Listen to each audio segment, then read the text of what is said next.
What's up, Duval? It's your favorite Jaguar, number 22, Bucky Brooks, and this is Bleav in Jaguars, a podcast dedicated to all things Jacksonville Jaguars. And we're really excited because training camp has kicked off. We're 3 days into camp. Guys are on the grass, working out, moving around, throwing the ball all over the yard. We're beginning to see some of the things from the off-season crystallize. And so we'll have a little discussion about what is taking place the first 3 days. Even though we are in the acclimation period, we're beginning to see the guys play ball. But before we do that, let's pay off our sponsor. Bet Online is the world's most trusted betting platform and your number one source for everything online sports betting. Right now, you can receive 50% free bet of up to $250 of your first deposit to bet on anything from the Olympics to baseball to Formula One racing. Bet Online has every stat, every matchup, and even live odds and spreads while games are being played. When the game is over, head on over to our online casino, get in on a game of blackjack or poker, or unwind with one of our over 150 slot games. Head to the website today to get in on the action. Use promo code BLEAV, BLEAV, for your 50% free bet credit on your first deposit of up to $250. Bet Online, the game starts here. And I love that tagline talking about the game starting here. But because the game does start here. It starts during training camp. It starts on the field. And if you're a Jaguars fan, you should be excited about what has been taking place on the field. I think there's a very concerted effort for this team to make amends for, what went wrong at the end of last season. We've talked about it. We talk about it seemingly every podcast episode. Team was 8-3, faltered down the stretch, 1-5, left a bad taste in everybody's mouth.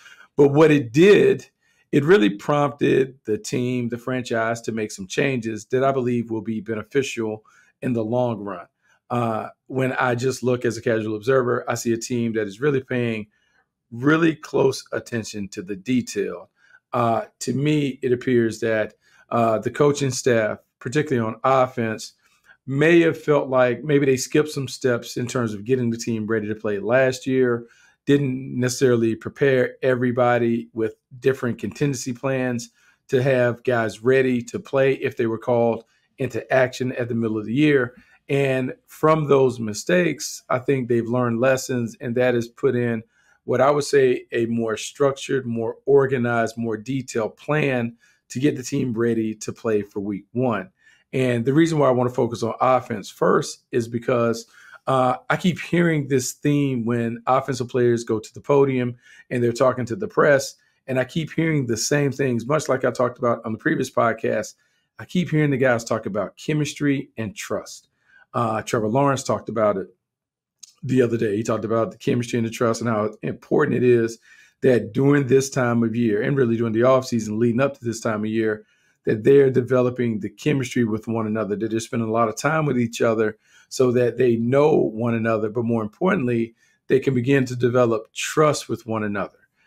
Before you can have these bonds where you hold people to high standards and hold them accountable for their actions, you really have to know the person. So the person that is either critiquing, criticizing, encouraging, supporting, that it's coming from a place of love and not a place of anger or hate or malice or any of those things. So the first thing that stands out to me is that the team has been around each other. They're really working hard to kind of build the chemistry and the connectivity that you need to have to be able to be on the same page in those key moments in the season.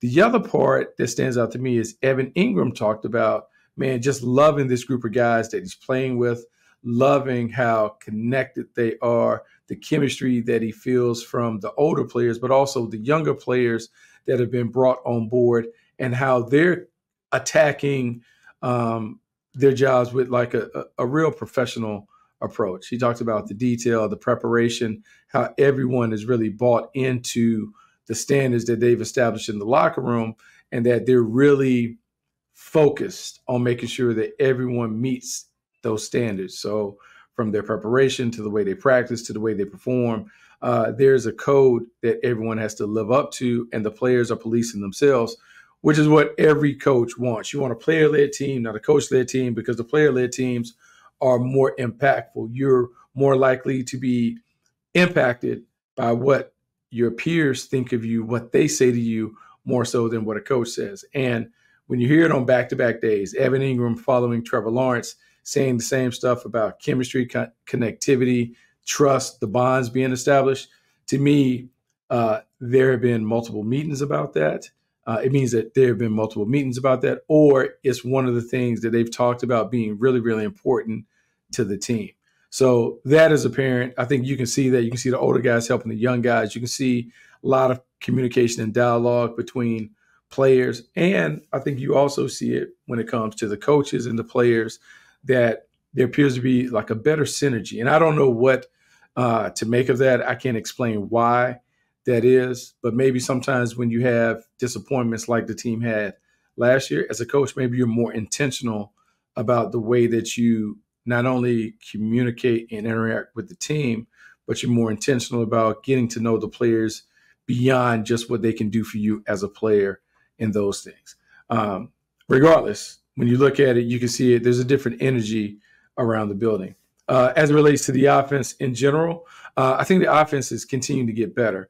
We are still in the acclimation period. So what we've seen from the team so far has just been team working out in shorts and jerseys. Today, it was even lighter than it had been before. Like, it was really an organized and detailed practice. They did some 7-on-7. They did some 11-on-11 work, but it was to the field, not in the red zone, but it was still operating at a tempo that I would say is still more teeping tempo, where the intensity is still dialed down because you don't have the pads on. You can see Trevor Lawrence really working with the ones, trying to get them in and out the huddle. There's a snap to them. There's a crispness to the way that they're getting to the line of scrimmage. And even though all the plays are not perfect, I think the intention is right from the team. This is a team that wants to have an urgency. They want to play at a faster tempo. They want to impose their will on the opponent. And the only way they can do it is by being really locked in from huddle to huddle break to snap to the closing whistle, like just being on the P's and Q's. We're seeing that. In terms of the guys that we're looking at, look, it's going to be the usual suspects, right? It is always the perimeter players that we can see during this time of year because you don't have the pads on. The physicality hasn't impacted the game. So we're just able to see guys run around and make plays. And watching closely, watching the wide receivers and those things, I think you can see like wide receiver coach Chad Hall did a really good job of making sure everyone understands the depth of the routes and where they should be lining up. Because as we all know, like the depth of the route matters because it matches the depth of the quarterback drop and the rhythm of the quarterback drop. For instance, if you are running things out the gun and we're saying, hey, quarterback, we're going to take a quick 3 steps and then let it go. Well, most of the time that's going to be coincided with an intermediate route. But it's really important that the receivers are getting to the proper depth, because when the quarterback is ready to throw and he lets it go blindly, there's an expectation that you're going to be in a certain spot. Last year, we saw some of those miscues where it didn't appear that Trevor was on the same page with some of the wide receivers, and some of the interceptions happened because they weren't on the same page. This year, man, you hear it from multiple voices on the field. Get your proper depth. Make sure you line up with your proper foot back. Make sure you count the number of steps that you have. Get into it. This is a speed cut in. This is a squared off cut. This is one where you got to really work back to the quarterback.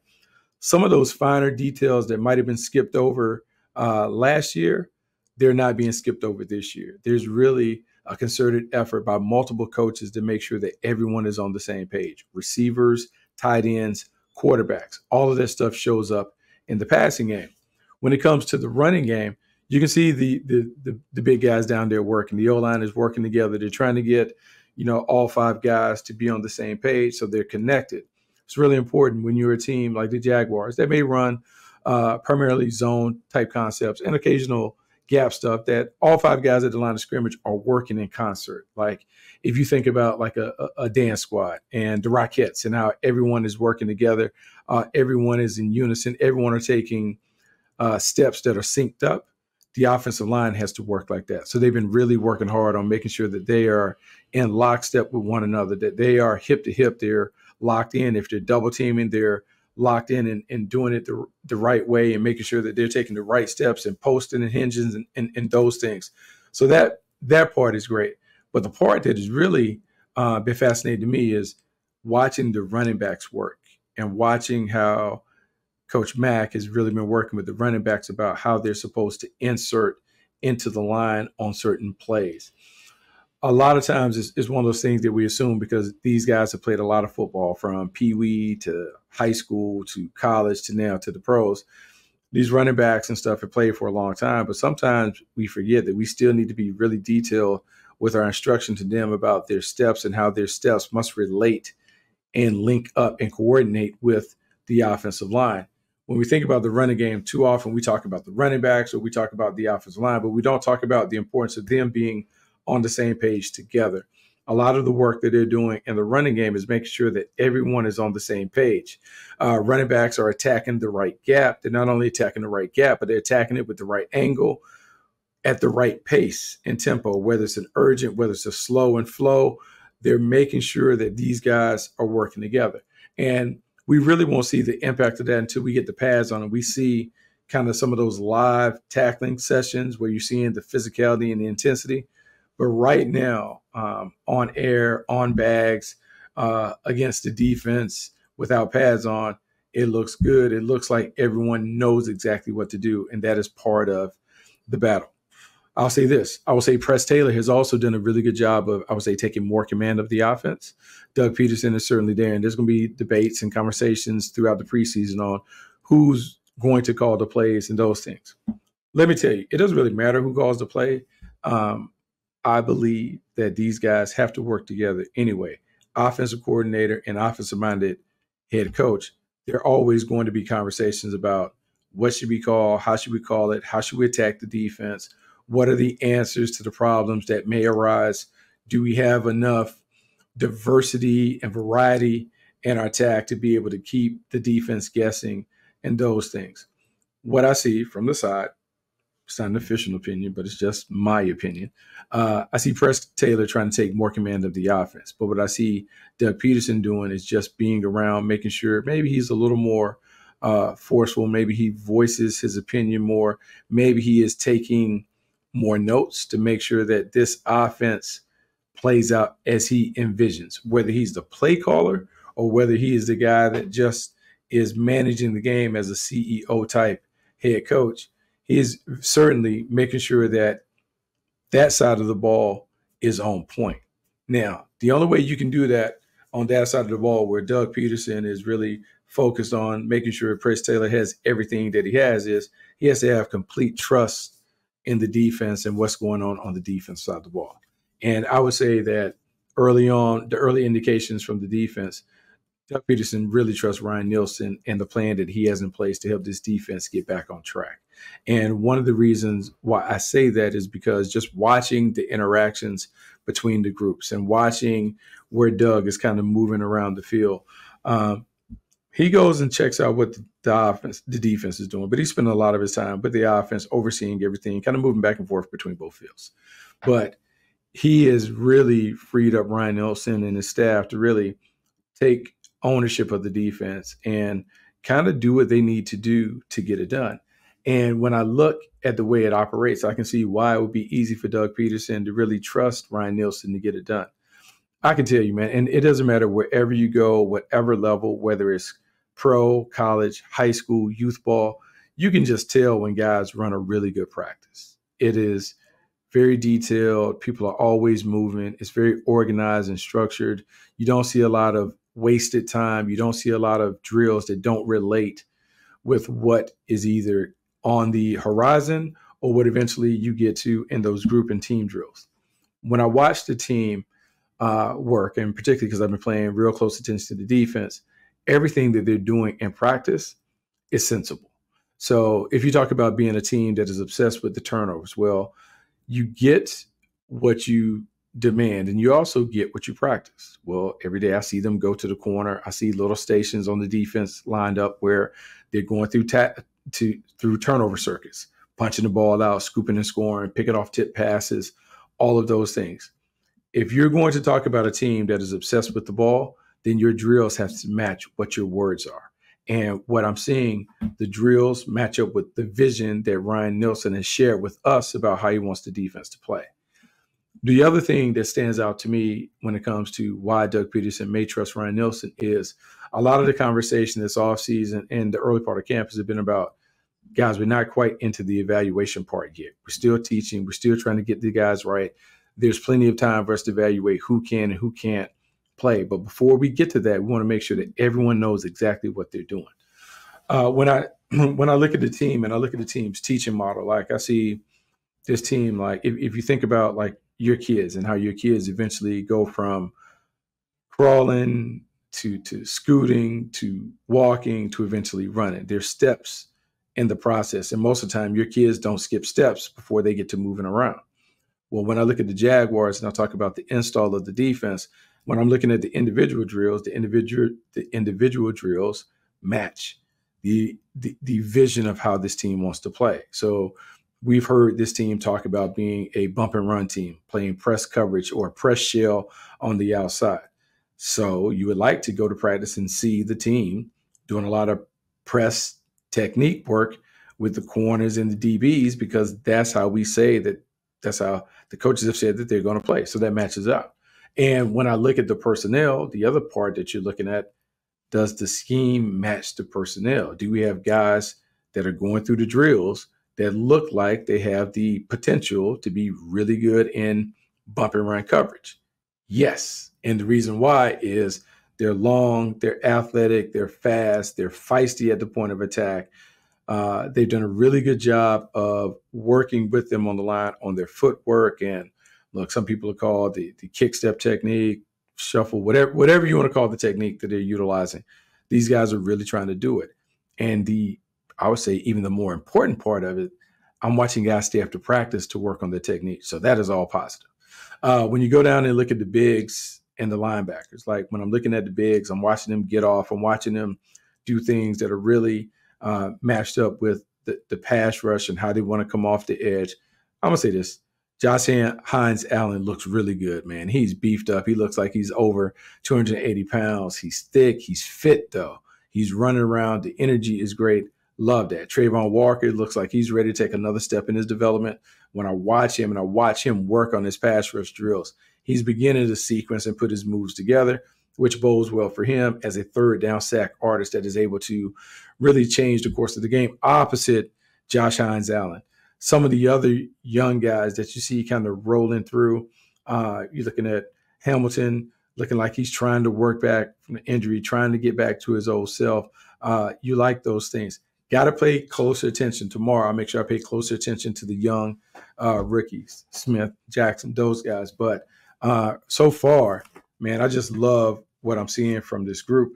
I think there's a lot of potential. And I said Jackson, it's Jordan Jefferson, that I want to make sure that we're paying attention to what those young guys are doing in drills, because it's important for them.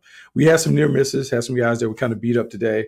Luckily, everyone came through it unscathed, and we avoided some of the injuries that, man, you just worry about. Because remember, no matter what we talk about when it comes to training camp, number one objective, get to week one with all of your weapons in place. Give yourself a chance to win by making sure you have all of your top players available and ready to go. That's the number one rule. And so even though you want to have a tough camp or grueling camp, at the end of the day, you want to make sure that all of your guys that you're counting on are available in week one. I see the team doing that. I see the team doing some added conditioning and those things. One other aspect that we have to pay attention, there's been a lot of conversation about the kickoff rule and special teams and what a team's going to do. Man, I can tell you the Jaguars are working hard on their kickoff. And a lot of it early will be trial and error. People are trying to figure out how do you exactly kick it off and keep it in play. Which kind of bodies do you put on the field as a kick cover team? It has always been one where you have skill guys and then mid-skill, those linebacker and tight end types. But do you want more DBs on the field? Because if it's more of an open field drill, how do you want to kick it? Do you want to kick it to the corners? Are you going to kick it down the middle? How are you going to fold in? All of those things are kind of being experimented with. And you're also weighing the pros and cons of putting the ball in play without knowing what you're really doing versus, man, let's just kick this out the end zone, give them the touchback at the 30, and let's go play. So I think that is always something that will be debated that will be continue to be discussed throughout training camp. And it'll be one of the things that we got to look for when we get to those first preseason games. How did the Jaguars experiment? How do they find different ways to be able to go after the kickoff returner and to create big plays in the kicking game, particularly in the return game? That is something to watch. When it comes to notable guys, because on Saturday, I am doing some NFL Network stuff. Is back together weekend. So NFL Network is going to celebrate all that stuff. I'm going to be in Jacksonville taking care of that, watching practice. And even though I've watched 3 days of practice, my eyes are going to be on a handful of players. And so I'm going to give you the players that I'm going to watch over the weekend, and we'll talk about those guys on Monday or on Wednesday on the next podcast. So coming into the practice, because when it's the big national presence, you want to have kind of keep it generic. You want to keep like a big macro view on what's going on with the team and those things. So you're going to hear me talk on TV. The theme for me is I want to see how this team positions itself to bounce back. What does it look like? What's the urgency like? What's the team chemistry, continuity, all those things that we've talked about previously on the show. I'm going to talk about it, and I'm going to be looking when I have guys come onto the show and we interview those guys, whatever. The other thing I'm going to look for is how's Trevor Lawrence handling the pressure that comes with being a big money quarterback, despite being everything for most of his life. Number one recruit in high school, number one pick in the draft. There's a different pressure that comes with being a player that's in the $50 million club. How is he handling that pressure? What is his mindset like? Do we see any tension in his game where it's negatively impacting his game because he's trying to prove to the naysayers that, hey, I am worth this money, or those things? I think the same could be said for watching Josh Hines-Allen and Tyson Campbell, two guys that got paid in the offseason, got paid big bucks. They're now at the top of the food chain when it comes to the money they're making. Can those guys, Trevor Lawrence, Josh Hines-Allen, Tyson Campbell, can they not only play at a high level, but can they take their teammates with them when it comes to their leadership ability and intangible? So we keep a close eye on those guys. We keep a close eye on the two new wide receiver additions, Gabe Davis, Brian Thomas Jr. Gabe Davis running routes, had a chance to check him out. He is a thick sucker, man. I said this the other day, but man, he is a thick, just a different body type than we've seen on the outside. His physicality, you can already see how he's going to be able to bully some of those guys on the outside, which is something that we need. And BTJ is as advertised in terms of his smoothness in and out his routes. The way that he runs route is just very easy for him. Very gifted player. I want to see what it looks like when he has his opportunity to play. On the offensive line, look, man, my concern is just make sure that the top five are good to go. So we talk about Cam Robinson, we talk about Ezra Cleveland, Mitch Morse, Brandon Sheriff, Anton Harrison. Those guys are terrific. But now I want to see, what are the plans for Walker Little? What are we going to do with Walker Little? How's he performing? Is he in the conversation? Is he in the mix? Is he anything more than just a swing tackle kind of playing it out? I want to see that. I want to see if there's some competition for Brandon Sheriff. Does someone eventually, Cooper Hodges or one of those guys, does someone get into the mix by the end of training camp where we push him and we have to make decisions and determinations about whether Brandon Sheriff is still the starter, or do we have confidence that one of the young guys, if he can't supplant him, can jump right in and play at a high level right away? So that's what I'm looking for on offense. Defensively, look, man, it's the same thing. What's the linebacker core going to look like when we get into base? Who's playing Mike? Who's playing Will? Who's playing Sam? How are they going to use Devin Lloyd? How are they going to use Chad Muma? What is the long-term plan for those guys? All three linebackers are solid. All of them can play. But how are you going to utilize them on the field when you have to have your base personnel? So I want to see how that plays out. In the secondary, Jerry Jones had a near scare today, kind of scared us. But Jerry Jones, what is the role for him? Is he a nickel? Does he have an opportunity to be a nickel, meaning he plays inside? Or can he be the outside corner in a nickel package and play right away? Seen him bounce around, play a bunch of different things, so I'm curious to see what he looks like. Darnell Savage had the red jersey for most of the time, hasn't been able to really deal with contact, but there appears to be a plan for him. I see him bounce around and playing in the slot, but is he going to be in the mix as a starter? Is he going to go to the back half and compete with Antonio Johnson and Andre Cisco and Dewey? What is the role? How are they going to play these guys out? I'm really curious about that. And then the final thing, and I would say maybe the most important thing, is man, what's the energy like? When we get to the fourth day of camp, all that new school enthusiasm is all out the door. We're tired of that. Now we're tired. We've been beating on each other. We're kind of getting to the point where you got to lock in and focus. How did the Jaguars finish up? How do they handle what is ahead when it comes to a long, grueling season? How are they going to handle some adversity? So I'm looking to see who the leaders are and how do the leaders early on in training camp set the table for this team in dealing with adversity. So 3 days into camp, so far so good. Team looks great, but you really don't know how good the team's going to be until we put the pads on. That won't take place until next Tuesday. But we got a little podcast in between then, which will be a mailbag podcast. So here's what I need. I need all you guys to interact with me. Like, just submit one question. Everyone just submit one question. One question, one thought, something that is on your mind about the Jaguars, and we're going to sit down and have a little discussion about those thoughts. So make sure you drop that. You can either hit me on X at Bucky Brooks. You can hit the Bleav Network. Try and leave a thing with Jaguars on that. On X, you can call us. That is 786-627-1616. 786-627-1616. That's the number. You can leave a voicemail. I can listen to it, and I can eventually answer your question. So look, be a participant. Don't sit on the wall. Don't be a wallflower. Don't be a mute. Jump in the game. Have your voice heard. Let me answer some of those questions that are on your mind. Also, make sure you rate, review, subscribe to the podcast. Make sure you tell a friend to tell a friend. All the wonderful things that we're doing here on Bleav in Jaguars. Make sure you also check out me and some of my colleagues on the Bleav Network on Fubo. Look at all of the cool stuff that we're putting up there. Check out all the stuff we got going on YouTube. Look, man, just be a community member. Be someone that is down with us so we can be excited about what is going to take place in the National Football League, and more specifically, what is going to take place with the Jacksonville Jaguars this year. Kind of feel like it's our year to be a team that makes some noise. We'll see how it plays out. But until then, to the next one, I'm Bucky Brooks. This is Bleav in Jaguars. I will talk to you next week.